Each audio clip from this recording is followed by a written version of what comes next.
Sejam bem-vindos ao canal do Dr. Porto, a mente por trás da Porto Reports. Neste vídeo, nós vamos falar sobre o Loop Refiner, que é um sistema de refinamento de loops de estrutura de proteína. Então, o assunto do vídeo é modelagem molecular. E não tem como a gente falar de modelagem molecular nos dias de hoje sem falar desse carinha aqui, o AlphaFold 2, que é um programa que surgiu aí no ano passado e ele hoje é o estado da arte em termos de predição de estrutura de proteína. Isso porque ele consegue gerar estruturas que são praticamente idênticas às estruturas geradas por ressonância nuclear magnética ou cristalografia. No entanto, eu ainda não testei esse programa, eu ainda não sei quais são as limitações dele. Porém, devido ao fato dele utilizar Deep Learning e o Deep Learning depender de um Deep MSA, ou seja, um alinhamento múltiplo de sequências com milhares de sequências, a gente tem uma limitação aí. Então, talvez ele ainda não seja aplicável para todas as proteínas. Então, em alguns casos, a gente vai acabar voltando para a modelagem molecular conforme a gente já vinha trabalhando nos últimos anos, né? Então, utilizando modelagem comparativa ou modelagem ab initio. E aí, quando a gente chega nesses métodos mais, vamos botar assim, antigos, né, que já não são mais o estado da arte, a gente tem um problema que são os loops que às vezes ficam com energias muito altas. E isso impede que a gente tenha insights corretos, ou às vezes os modelos nem passam na validação, né? E aí então surge o refinamento do loop como uma etapa adicional àquela que a gente precisa fazer na modelagem. E aí quando a gente vem para o refinamento, então a gente vai trabalhar aqui em cima dos loops, né? Então nesse caso aqui é um exemplo que está lá no tutorial do Modeler, onde a gente tem um loop que está com energia muito alta e era justamente um loop de um sítio ativo, né? Da enzima que eles modelam lá no tutorial deles. E aí para resolver isso, eles se utilizaram de modelagem com múltiplos templates, né? Então eles conseguem reduzir a energia aqui. No entanto, os outros loops continuam, né, com energia alta, né, e aqui com modelos com múltiplos templates, a gente acabou tendo uma energia até mais alta do que a estrutura original. Então, nesse contexto, a gente precisa do refinamento para melhorar essa estrutura. E aí a gente vai ter, então, duas situações. A gente pode fazer aqui o single loop ou o multi-loop. Cada um tem suas vantagens e desvantagens, né? Então, qual que é a vantagem do single loop? O modeler, então, ele vai congelar a estrutura e vai alterar só aquele loop que a gente está ali trabalhando naquele momento, né? Então, a gente pode fazer um refinamento de modo mais progressivo, né? Então, um loop de cada vez. A desvantagem é que se a gente estiver fazendo isso manualmente, isso vai demandar muito tempo da gente. Né? E aí a gente também pode ter erro, né? Porque tem erro humano ali já que vai ser algo manual. Já o multi-loop, ele tem a vantagem da gente conseguir configurar todos os loops ao mesmo tempo. Porém, às vezes o melhor modelo que o modeler vai indicar para a gente, ele vai estar com o primeiro loop muito bom e o segundo loop ruim ainda. Então a gente teria que fazer ainda mais modelagem. E aí, nesse sentido, é que eu desenvolvi o Loop Refiner. Então, qual que é a ideia dele? É que a gente automatize esse refinamento progressivo, né? Então, a gente vai modelar, a gente vai refinar um loop por vez, isso de forma automática, né? Com o sistema gerenciando tudo isso. Então, quais são as características desse sistema, né? Então, primeira coisa, ele foi feito em Perl, né? A linguagem de programação aí, muitos vão dizer que é suja e tal, mas ela funciona. O importante é que resolva o nosso problema. E ela também é multiparadigmas, né? Então eu pude criar o sistema todo orientado ao objeto. E aí, o que isso acarreta para a gente, né? Então, ele é um sistema que ele fica mais fácil de ser expandido, né? E também mais fácil de dar manutenção, né? Então, nas próximas versões já vai ficar mais fácil da gente conseguir colocar novas características nele. E aí, o sistema se utiliza também de duas bibliotecas do Perl. Uma, que é a programação assíncrona, e a outra, que é a biblioteca para ler arquivos JSON. Então, qual que é a importância da programação assíncrona aqui? Vamos imaginar que a gente vai num restaurante. E aí, quando a gente chega no restaurante, a gente tem um garçom, ele vai atender a nossa mesa, e aí, o que ele vai fazer? Ele vai anotar nosso pedido e vai levar lá para a cozinha. Enquanto esse pedido fica pronto, o garçom ele fica livre para poder atender outra mesa. Então o garçom está em modo assíncrono, né? Ele não espera uma tarefa terminar para começar outra. Imagina agora se ele fosse síncrono. Né? A gente ia chegar no restaurante, aí ele ia atender a gente, ele ia levar o pedido para a cozinha, ia esperar o pedido ficar pronto, ia levar o pedido para a gente, só então ele ia poder atender outra mesa. Então, a programação assíncrona, ela permite que a gente economize tempo, desde que a gente tenha recurso disponível. Então, qualquer ideia aqui, enquanto o modeler roda, ele vai soltando os modelos, né? E aí a gente já pode pegar esses modelos e ir submetendo eles para validação no QMIN, que foi o software que foi utilizado aqui para construir essa primeira versão do Loop Refiner.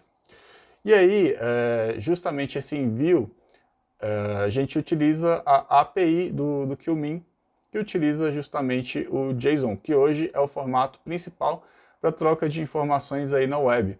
Então, pode ser troca de informações entre o back-end e o front-end, ou, no nosso caso, entre um cliente e uma API.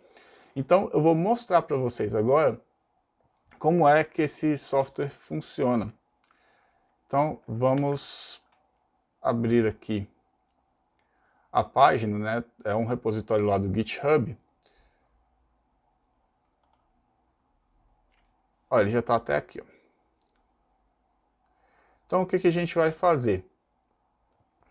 Então, a gente tem aqui o README, né? Está explicando basicamente como é que funciona, tal, o que precisa. Aí eu vou chamar a atenção para duas coisas aqui, ó, pré-requisitos. Né? Então, como eu disse, a gente tem duas bibliotecas lá, uma que é o JSON e a outra que é a programação assíncrona. Então a gente precisa instalar elas antes de rodar qualquer coisa, e aí depois a gente tem aqui como que o sistema vai funcionar. Então a primeira coisa que a gente precisa fazer é clonar o nosso repositório. Então eu vou copiar aqui, deixa eu voltar aqui no meu terminal. Eu estou aqui no meu desktop, vamos colar aqui. E aí ele vai clonar o repositório, já clonou. Está ali a pastinha. Próximo passo a gente vai entrar na pasta. Depois a gente tem que editar esse arquivo aqui, o main.pl. Então eu coloquei aqui o nano, né, mas você pode usar o seu editor de preferência. E aí aqui no nano a gente vai editar agora alguns parâmetros. Então o primeiro parâmetro aqui é o método. Por enquanto só tem o kmin lá disponível. A gente ainda não programou outros, né? Mas em versões futuras, essas funcionalidades vão ser adicionadas e aí a gente pode colocar mais opções aqui para refinar em outros programas. O Target Score, né? No caso, o Kmin utiliza uma métrica chamada Kmin 4, né? O Kmin 4, e aí a gente coloca aqui como -2, que para um modelo já é muito bom. Então a gente vai refinar aquele modelo até ele chegar nessa pontuação aqui. Aqui a gente vai ter o nome da nossa estrutura, né? Então aqui, por exemplo, está model.pdb, eu vou editar aqui, eu vou colocar model 1, porque a nossa estrutura chama model 1. Então nosso modelo inicial. A gente tem aqui depois a janela, né? Então na verdade o que vai acontecer? São 9 resíduos, né? Então a gente vai modelar sempre o resíduo central. Então, por exemplo, se for o resíduo 15, a gente vai pegar então do resíduo 11 ao resíduo 19 para fazer aquela modelagem ali em cima dele, né? Para fazer o refinamento, para falar a verdade. E aí então ele vai rodar em cima daquilo ali. E depois ele vai para o próximo resíduo, pega essa janela de 9 de novo. A versão do modeler, né? Essa aqui é a última versão. É a versão que está instalada nessa máquina aqui também, né, a 10.1. E aqui o total de modelos que a gente vai pedir para o modeler fazer por refinamento. Né? Então, aqui é interessante porque se a gente tiver um modelo muito fácil de refinar, a gente não precisa nem colocar 100, a gente pode colocar 10 às vezes. E aí, o que acontece? Às vezes a gente roda só 10 para cada loop, né? E ele não refina. Então o sistema automaticamente na próxima rodada ele vai colocar mais 10 modelos. Então ele vai passar a gerar 20, por exemplo. Então aqui a gente pode colocar só 10, né, o modelo que eu vou demonstrar aqui no vídeo é pequenininho, então vamos colocar só 10. E a gente tem algumas configurações opcionais, né? Então, o prefixo dos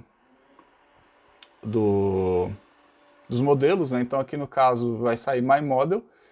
A linha está comentada porque MyModel é o default do sistema, mas a gente pode colocar qualquer outro nome, lembrando que a gente teria que descomentar a linha, né? Então, no caso, só tirando aqui o hashtag aqui, né? Mas eu vou deixar ele comentado para sair no default mesmo. E os dois últimos parâmetros, a gente tem aqui a interação, né? Então, o que essa interação vai fazer?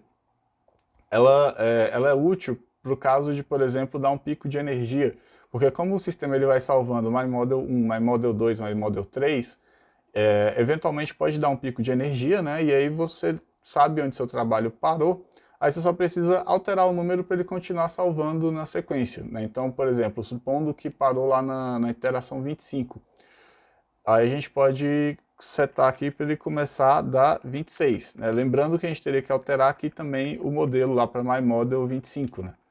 Mas aqui a gente vai colocar 1 mesmo. E, finalmente, o e-mail, né? Porque o K-mean ele pede um e-mail. Então, vamos colocar aqui meu e-mail do Yahoo para rodar. Então, a gente salva agora. A estrutura eu vou passar ela aqui para a pasta, ela está na pasta anterior, então eu vou copiar. E aí quando a gente rodar, é só rodar assim, né, perl, como está aqui, ó, perl-main.pl. Aí ele vai dar um erro porque a gente não tem as bibliotecas instaladas, né, então ele já está pedindo aqui o async, né, e aí como é que a gente faz para instalar? Então a gente vem aqui e usa o cpan, né, então vamos dar sudo aqui para poder entrar. Vamos ver se eu acertei minha senha. Errei, opa. Aí. Então, uma vez aqui dentro do cpan, a gente só precisa colocar aqui install async. E aí ele já vai instalar aqui pra gente. E depois a gente instala também o JSON. E aí vai estar tudo pronto para a gente poder rodar. Vamos, ó, já instalou aqui o async. Agora install JSON. Vamos aguardar aqui. Ele não instalou. Opa, acho que tinha que colocar tudo. Agora vai, tudo maiúsculo. Eu acho que o async ele também era com A maiúsculo. Vamos dar uma olhadinha aqui. Eu vou tentar, vamos... Deixa ele terminar de instalar aqui. E aí assim que a gente terminar de instalar, a gente testa, né? Se ele continuar reclamando que falta biblioteca, então é porque o A era maiúsculo. Vamos lá, rapidinho.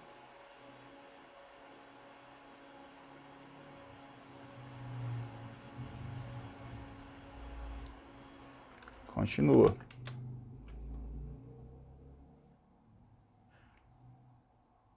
Bom, aí a gente dá um quit. Bom, aí a gente acabou de sair, agora a gente roda aqui o main. Então ele continua pedindo o async, então era maiúsculo mesmo.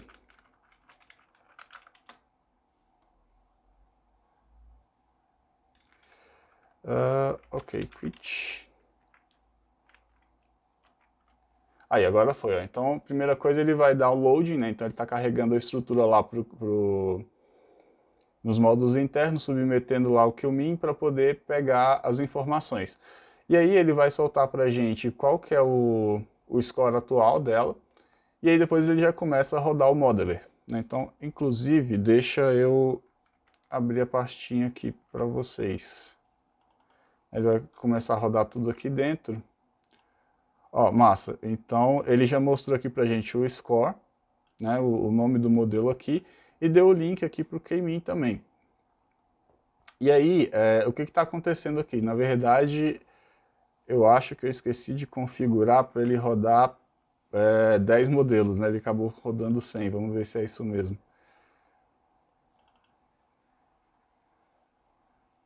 Não, rodando 10 modelos, beleza. Então, aqui como é um modelo pequeno, ele rodou os 10 modelos muito rápido. Então foi até mais rápido do que a nossa programação assíncrona. Mas se fosse um modelo muito grande, ele ia rodar, ia levar mais tempo. Ou, por exemplo, se a gente estivesse rodando mais modelos, né, estivesse rodando aí 100 modelos, 1000 modelos, aí ele, no tempo que o módulo ele estaria gerando os arquivos, a gente ainda estaria aqui fazendo, rodando o K-min. Então ele vai rodar as estruturas, vamos esperar aí um tempinho. Eu coloquei um delayzinho de 10 segundos só para a gente não flodar o servidor lá, né? Para não ser um ataque de denial of service. Então, a cada 10 segundos ele manda um, que é também um tempo bom para um modelo ou outro terminar. Então, vamos só aguardar aqui mais um pouquinho. Da vez que eu rodei ele, ele conseguiu gerar um modelo com... Já na primeira rodada ele conseguiu reduzir o score, né? Vamos ver aqui como é que vai sair. Considerando que eu estou usando a mesma versão que eu usei no outro computador, eu acho que vai. Então, ó, já foi o 6. E aí, enquanto ele vai submetendo, ele também vai esperando, né? Se a gente fosse lá na página do K-min aqui, vamos pegar aqui o endereço. Ó, vamos ver aqui como é que está este modelo. Então, ele sai aqui no formato JSON, né? Que é o formato lá que a máquina vai entender. Está trocando informação então entre o nosso sistema e o sistema deles. Se a gente tirar aqui a extensão, a gente vai para a página do projeto, né? Então essa é a estrutura. Ela está aqui com alguns loops bem abaixo de 0,6, né? Então aqui é basicamente aqui o começo e o final, né?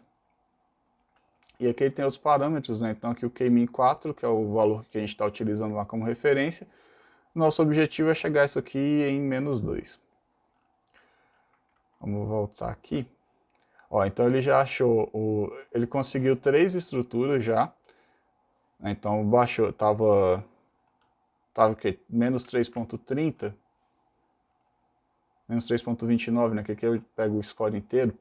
Aqui no site ele sai arredondado. Então, ó, só na primeira rodada a gente já conseguiu 4 estruturas com scores menores, né? Então ele já salvou isso daqui como I1, aliás, MyModel 1, MyModel 2, MyModel 3, MyModel 4. E aí já está rodando aqui o modeler de novo, né? Então ele apagou todos os arquivos que tinham lá. E aqui a gente tem MyModel 2, né? Que a gente começou da iteração 1, 3, 4, 5. Exatamente, eu me confundi lá. Então na verdade ele começa do 2. Né? Porque a iteração 1 já era esse Model 1 aqui. Então o nosso Model 5, ele tem a energia melhor do que o nosso Model 1. Vamos submeter aqui, só para a gente ver. Não acho que vai dar tempo da gente ver o sistema até o final, mas dá para a gente já ver aqui que ele vai melhorar a energia desse modelo bastante, né? Ó, então, isso aqui também a gente coloca como de forma assíncrona lá no Loop Refiner, né? Então, esse tempo de espera aqui, enquanto o job é colocado na fila, depois ele é processado até que ele sai o resultado, também é colocado de forma assíncrona lá no sistema, né? No Loop Refiner. Então, se a gente for olhar aqui as qualidades, né? Então, olha só, já melhorou bastante aqui no nosso N-terminal, né? Ainda tem uma outra região aqui, mais nessa porção e mais aqui no finalzinho, que também precisa ser melhorado, mas isso, conforme o sistema for rodando, ele vai melhorando, né? E aí a gente tem aqui na interface o modelo, né? Bom, gente, então, ó, ele já está rodando aqui o K-min de novo. Vamos aproveitar e ver se a gente consegue reduzir essa... Olha, ele está aqui refinando nesse intervalo de 1 a 6. Que é um detalhe importante também, né? A gente configurou a janela como sendo 9. Só que como esse resíduo aqui, ele deve ser bem no início, se a gente for olhar aqui no próprio site, né? Então, ó, a gente tem vários resíduos que estão abaixo de 0,6, né? Então, o que ele vai fazer, né? Se dá um valor negativo, por exemplo, aqui no resíduo 1, ele não vai tirar menos 4, né? Não tem resíduo menos 4. Então ele vai do 1 até o 5. Depois ele vai do 1 até o 6 e assim por diante, né? E assim quando ele começar a chegar nessas regiões aqui, né? Então no 15, aí, por exemplo, ele vai pegar do 11 ao 19, como eu expliquei lá anteriormente. Olha só, aí nessa segunda rodada ele já não achou nenhum modelo com energia melhor do que essa última aqui. Então ele já vem para o próximo loop, né? Então do 1 ao 7. Aí lembrando que são regiões aqui do começo, né? Então ele deve estar nesse resíduo 3, que aí 3 menos 4 vai dar um número negativo, então ele vai pegar aqui do 1, e depois 3 mais 4, 7, então dá justamente a região aqui do 1 ao 7. Bom, então ele vai repetir esse ciclo até que até que o score que a gente configurou lá seja atingido, né? Então no caso menos 2, e ele vai ficar rodando isso eternamente até que tudo fique parado. E aí acaba sendo mais rápido, mais eficiente do que fazer na mão ou do que colocar vários loops de uma vez. Então a gente consegue congelar uma parte da estrutura e mexer só em outra. E aí com isso a gente consegue esse refinamento progressivo. Então eu espero aí que o Loop Refiner seja útil aí para vocês, né? Que vocês consigam fazer modelos. Qualquer coisa vocês podem comentar aí no vídeo, vocês podem me mandar e-mail também. E é isso, então até a próxima.